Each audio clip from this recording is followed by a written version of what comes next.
Desmond Dube, welcome to the show. Good morning. Thank you, man. Thank you. Good morning, sir. Oh, thank you so much for coming through.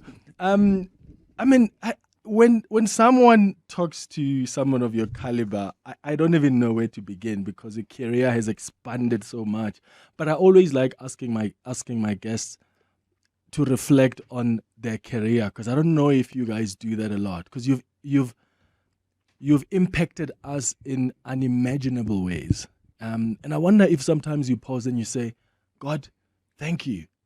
I mean, it's crazy where I come from and to have lived this life and achieved the things I've achieved. I'm really grateful. How do you feel reflecting on your career? Absolutely, man. Absolutely. I think gratitude will be number one on that list. But, more importantly, the fact that I'm even here, I'm at an age now where when you refer to your friends, you're like the late. Yeah. You know what I mean? Yeah. The late so-and-so. So the fact that we're still here and I'm given the opportunity to talk to Clement Manyathela on 702. it's amazing. But yes, reflection of your career is there. And often the public will let you know if you're in the wrong direction or if you're in the right direction. And often, right now I was at the traffic light and there was a family in another car and I see the entire family waving. And that just reminds you that this is why you do what you do. Yeah. That is so cool. I love seeing celebrities at traffic lights. And I hoot. And they don't know who you are, but you're just hooting and smiling at them. So you've said before that you think this career chose you. But where did the love begin for you? Was there a time when you were growing up where something happened and you thought, I want to do this for the rest of my life? As most black kids, go kerekeng, you go to church, Sunday school, you start doing the music thing and so on.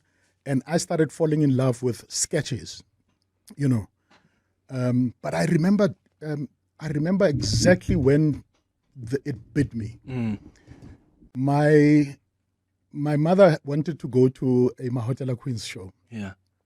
And I think they had a fallout with my grandmother or something. Yeah. And she had no choice but to take me to the show. And I don't think kids were allowed. But she spoke to, security, and so they put me right at the back where the lights are, where the lights are being controlled. And I remember watching Manyathela Queens. I don't know if you know this, but Manyathela Queens, they used to do performances. For example, if they were talking about pain, they would do like 4 or 5 songs about pain in a different costume. And then they would go off and then they would come back with love songs, in a different costume. In a different costume. Wow. And I remember sitting there and thinking, this is so cool. Yeah. This is what I want to do. Yeah. That's all I wanted to do is being on stage. And of course I started doing that at church. And that's where I started writing scripts for certain messages, including the topic you had earlier on about statutory rape. Statutory rape. I think that was actually my first play. Is it? Jeez. And became how very was controversial. I can only imagine And because then the elders were like, yeah, Go you're causing too much controversy. rest a little bit. You were forced. Back then you were forcing them to clearly have these difficult conversations, which, by the way, are still difficult today. So Absolutely. can you imagine back then? Yep. So And back then you were disrespectful yeah. if you spoke up about something like this and you were young. Yeah. So how many languages do you speak? About 8 of the 11. Yeah. Yeah. That is quite impressive. Yeah. I grew up everywhere in this country, man. Yeah. So, So Unganawa, every part of this country. Yeah, every part of this country. Yeah. Fascinating. There's a lot I still want to talk to you about, but we want to get to know you through your music. Right. So I'm going to play Sedilaka. Right. By Credo Daniels. Tell me why this song is so special to you. Because it's been on a loop in my vehicle for the past, I think, since that record was launched. That whole album, I've just been playing, that entire album. Yeah. But this is my wife's favorite as well. So Okay. yeah. Let's listen to it. Oh, what a beautiful song, man. How central has your religion been and your belief systems, let me put it that way, throughout your journey? I think the core of my existence has been spirituality. I source from it. I source, even morals and principles from there. I tend to talk to myself when I'm, going in the wrong direction, and it forces me to go down on my knees and pray to find a clearer path, So yes, spirituality is absolutely central. Yeah. Yeah. I've got some WhatsApps also that are coming through on 072-702-1702. In fact, let me start with this question, because of course you get this question, I'm sure, every single time you do interviews, and you can already guess what it is. Yes. Right? Lillian Dube. Are you related? I mean, that's the first question. As you were walking in studio, before we even started talking, a listener sent a WhatsApp. That was the first question that came. Please ask him if he's related. We're still waiting for the paternity test. Yeah. We are to figure out what's happening. But that's your industry mother. Hey, you've been That's my working with industry her mother for so long. For the longest time. Yeah.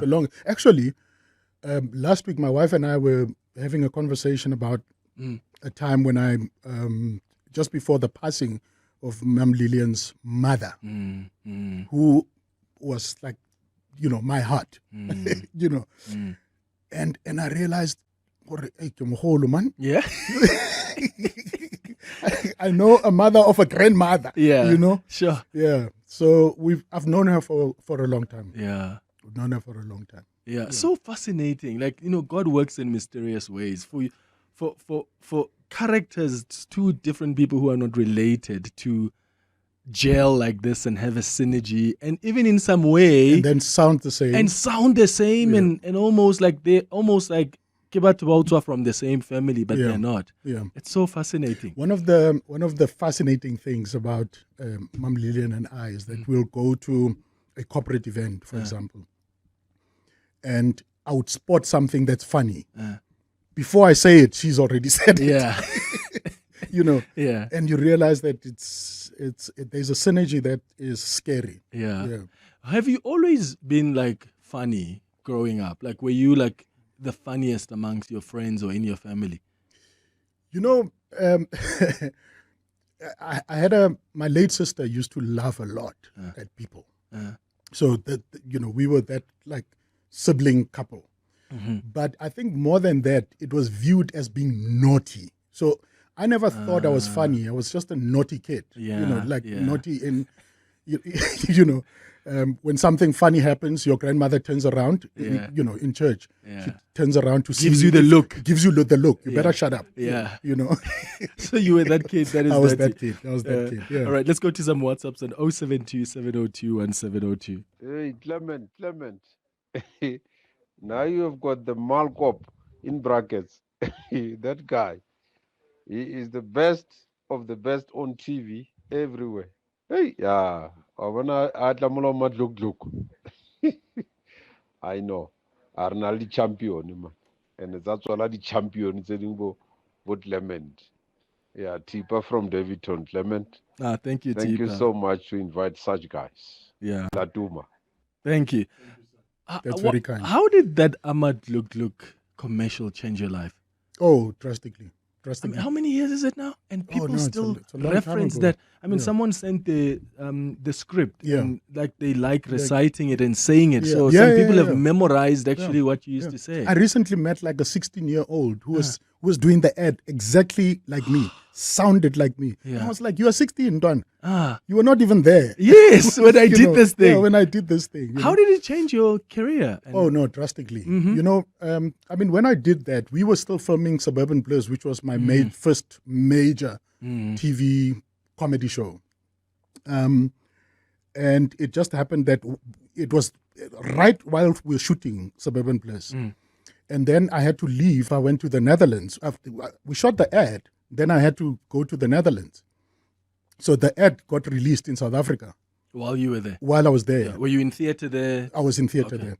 And then I bumped into like 3 Nigerian guys who were like, "Oh, I'm a look." And I was like, what are they talking about?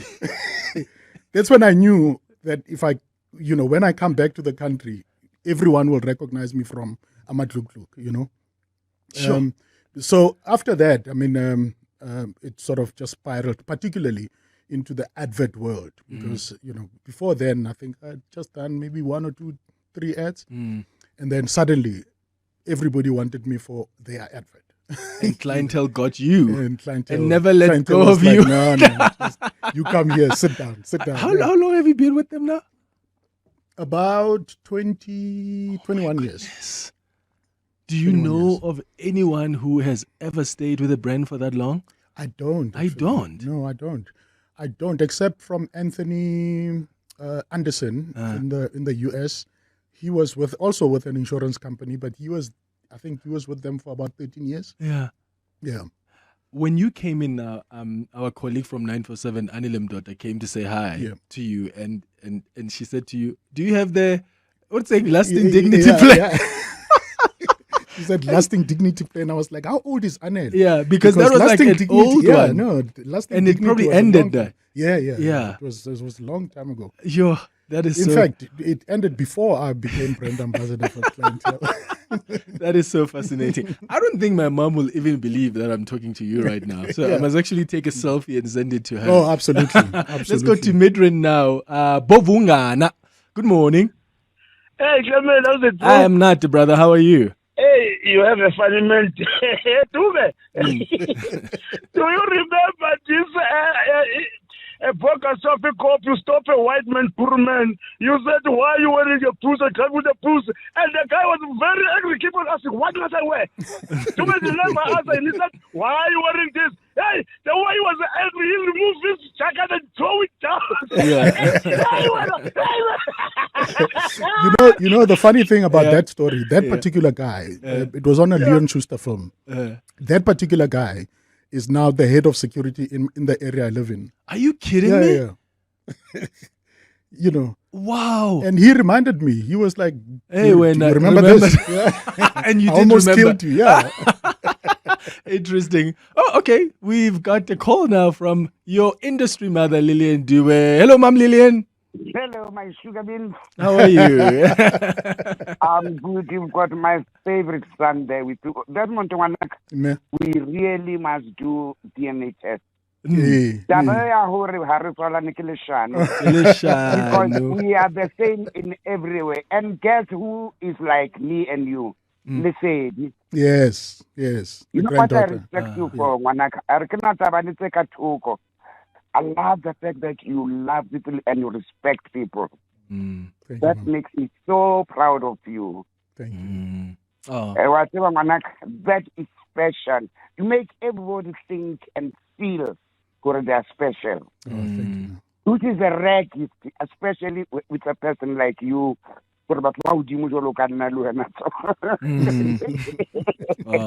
Thank you so much. We love Lillian. people and we don't take people for granted and we are blessed. Thank you, Mom. And Thank I you so love much. you and I wish you everything of the best. Your humility. I love you too much. Right now. I love you so much. Thank you. God bless you. And on a little purpose, I can Clement. Bareke Clement. Mama, what's Laba about Corrente. Clement? Utswa hlala kahle high school. High school. Una kena hlala kahle. Eh. Gore a ke tsebe gore sekgwa seo se nkile kae cause hlala kahle ha ena sekgwa se so. Thank you so much, Ma'am Lillian. Every time people say Salagahle High School and secondary school, like Mbuduma. And then primary, I went to what's the name of the primary school now? Ekupagameni. Yes. So those are the schools I went to.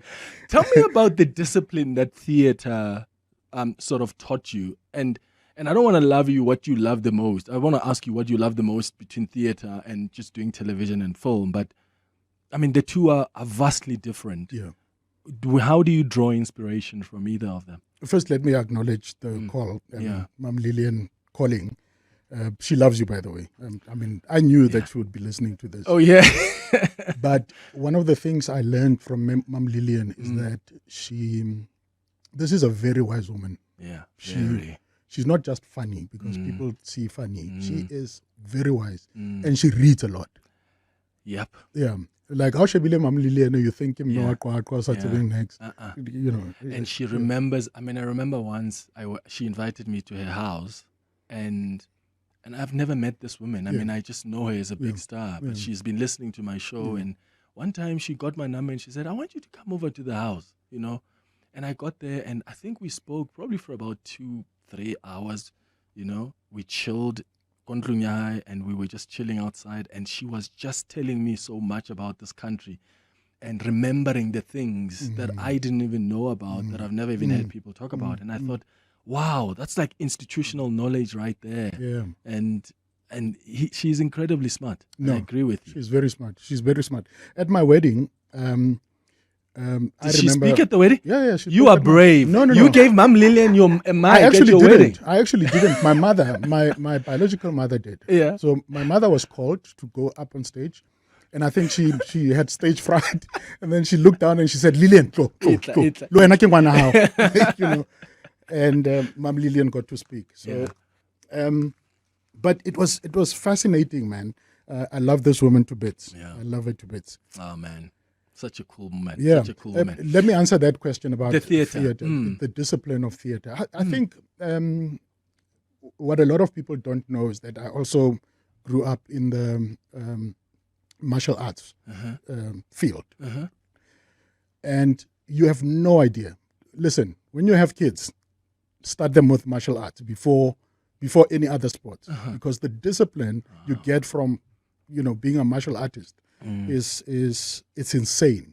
And then obviously by the time I got to the theater world, I was blessed with focus, you know.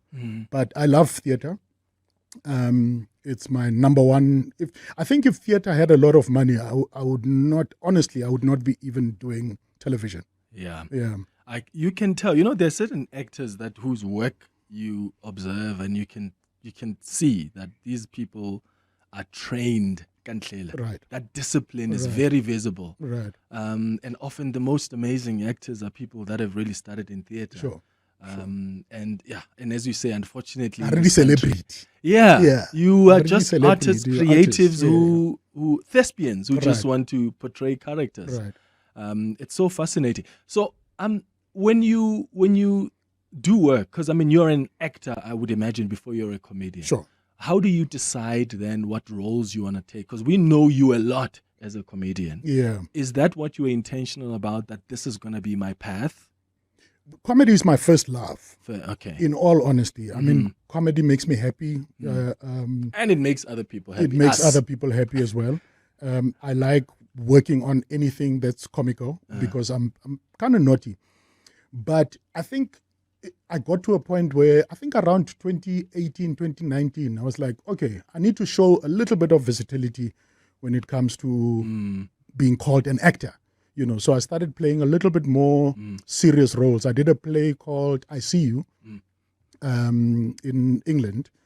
And that was probably the most serious role I ever played, and scary as well, because I was playing an old MK soldier who is traumatized and now he's a policeman. And this guy is just brutal on the streets, you know. But I remember my family came to see it, and my older daughter looked at the younger one and said, "You never want to see dad like that." Yeah. Ever. Ever again. Yeah, ever.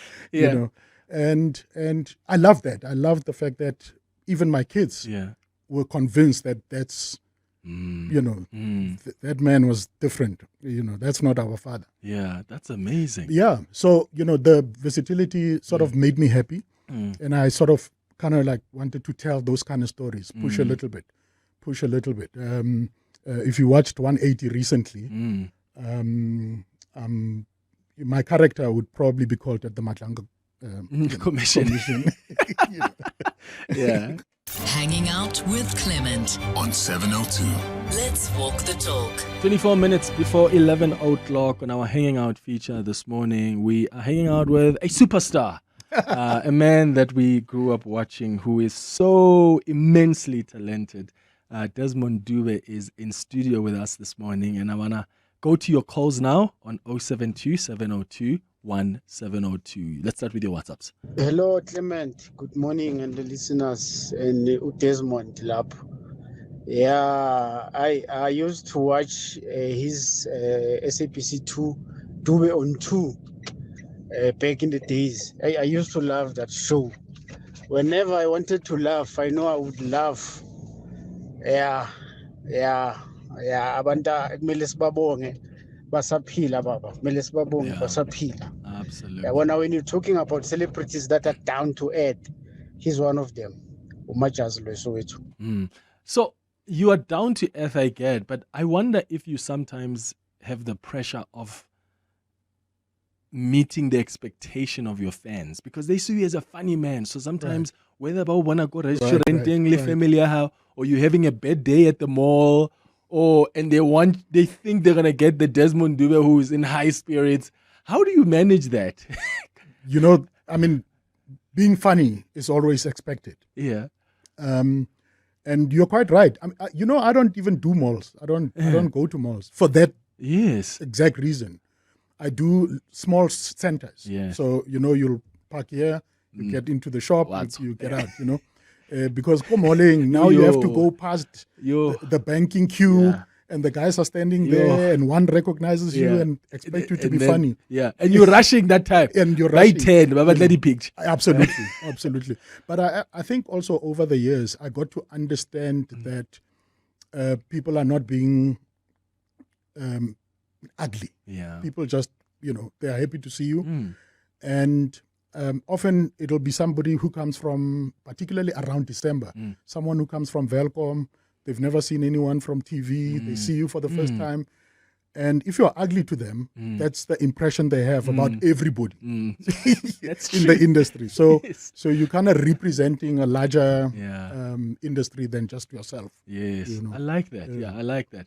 They don't mean bad. Yeah. And I think sometimes because of the work you do, some people see you as like their bestie. Yeah. So when they meet you at that level, take it, because how you portray yourself on television or when you do comedy is they think, that man, get show me. So when they see you, it's almost like they know you already. And they it's call like, you, and they call you by character name. But what about say? But they've grown up watching you. Yeah. What did it take though to produce? Because that voice note was talking about Dube on 2.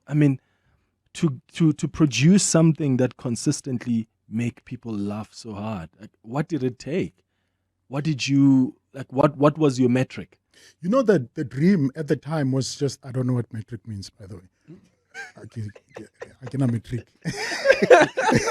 The dream at the time was that television was going through a change. Yeah. And I think we had never seen a product on television, particularly sketch comedy, that looked like it came directly from a township. Hence our set was like corrugated iron. We used to sit on dustbins and that kind of stuff. So that, for me, that was the dream. And to bring that corner, hanging outside the shop humor to television, and also, curate it as half theater, half television. Yeah. And we were able to get that right.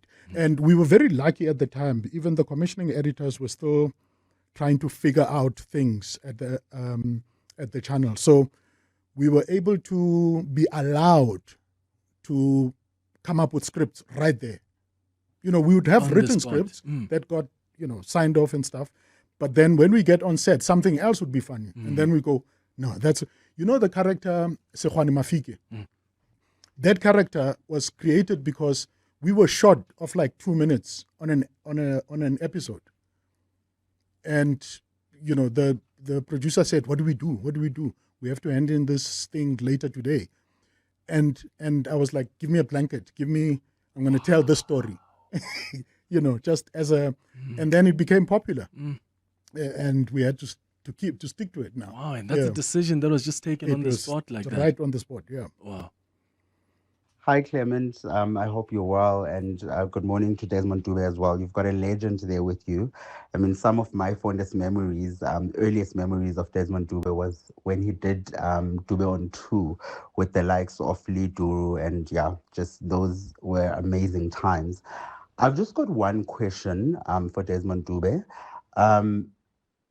Just in terms of what his thoughts are on how the world becoming more politically correct and more woke has affected comedy, and of course, cancel culture now being at the center. You say the wrong thing, you joke about the wrong thing, you are potentially going to get cancelled. And I'd just like to hear his thoughts on how that has affected comedy, particularly in the South African context.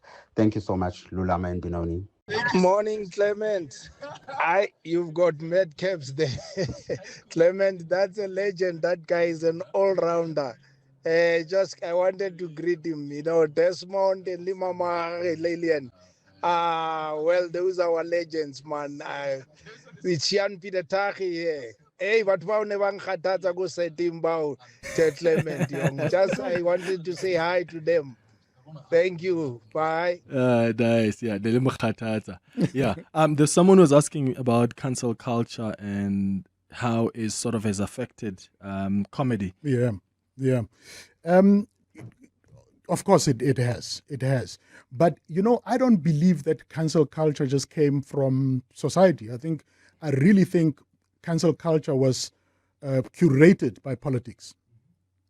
For example, the public broadcaster, you started seeing comedy die slowly because now it was scrutinized. For example, I remember that I think the last season of Dube on 2, Dube highlighted. We did we submitted our scripts, and the commissioning editor came back and said, you can't say that about the president. And you can't say this about this, and you can't say... And one of those people was Dr. Evan Khoza. And someone who I know knew Evan Khoza directly. And I took this piece of script to him, and he just laughed and said, no, man, you can do this thing. And I said, can you write me an email or something to show that, you would say yes to this thing. It was around the time when there was controversy about SARS and, him and 97 companies or whatever. And I realized that it was actually the whole cancel culture started with, it started with politicians. And they owned the parastatals. So they were able to say, don't. But it's not on it's not on black and white. It's a system. Jeez, it's fascinating back then. Okay, let's go to some calls now. Teddy, you calling us from Northcliffe. Good morning. Good morning, Clement. Except there's this Teddy Matera. Who's it now? Hey, Teddy. What's up, Buddha? Yes, Mami Brorman. I also want to just pay tribute, man. When Clement, when legends come on, you need to take a bow and pay respect. I worked with Des, and he's an immaculate, timeous, organized person, and that really helped us deliver what we needed to. So Des, I salute you, my brother. Yeah, thank you, man. Thank you, especially from you. Teddy Matera. Okay. Thank you, bro, Teddy. Lerato in Pretoria, hi. Clement, how are you? Shap, how are you? I'm good, thanks. I think my first intro to Desmond Dube was a theatre production. I was in high school, and it was called Josie Wright. It was a hilarious production where he was playing multiple characters. And I still think that production would be so relevant to today because then it was talking about people migrating to Joburg from, I guess, just the Johannesburg. Right. And its intricacies. And they broadcasted once on SABC, and I wish they would broadcast it again because I think it's one of the best productions I've seen. Yeah. And I just think people don't actually get to see a lot of Desmond's theatre work, and it would be great to see, especially from that long ago, something from so long ago that's still relevant today. Yeah, Josie, right? It was at the Market Theatre. Josie guy. Yes, Josie it guy. was. Yeah. Yes. Oh wow! It was at the Market Theatre, and then it went on tour for 24 months. Wow. Yeah. Lorato, thank you so much, man. Thank you for your call in Pretoria. All right, let's play another song. This is also one of my favorite artists, Xoli, Umuhle Baba. Oh. Why is this one special? Is it also just on your list? You've been listening to You know, it a lot? in 2024, I remember first I suffer from insomnia. I used to. You know, I think it got sorted now. But I was also going through just a hard time, and just, life happens. And I was in a hotel in Cape Town, and I left my TV on for some reason on a music channel. And in my sleep, this song played. Oh, I'm getting goosebumps. This song played, and I just, when I woke up, I was like, there was music. There was music in my, and the following day I got home and I was just searching gospel music. Which song was this? Which song was this? Because I saw it in my dream. It was playing on TV, of course. Yeah. But because I was asleep while the TV was playing, oh my God. Yeah. So this song is really special. It's a special one. It's my prayer. Yeah.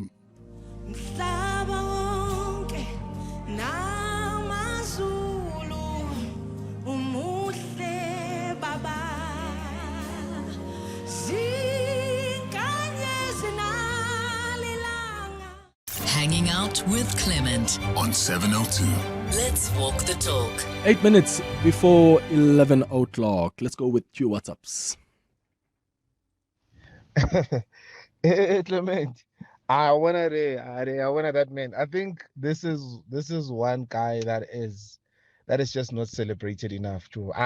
Desmond, legend, proper legend. Epratez, no, kukupa more content in food. We need more content. Thank you. I see you've been you had disappeared, and now you're gradually making your way back. But please, man, we need you as we had you. There's this thing that we always do, me and my wife. Like we still do. Like even, in the most recent $7. Remember when you had on that Dube on Monday? Hey, sure, mina $7. Hey, we always crack at that.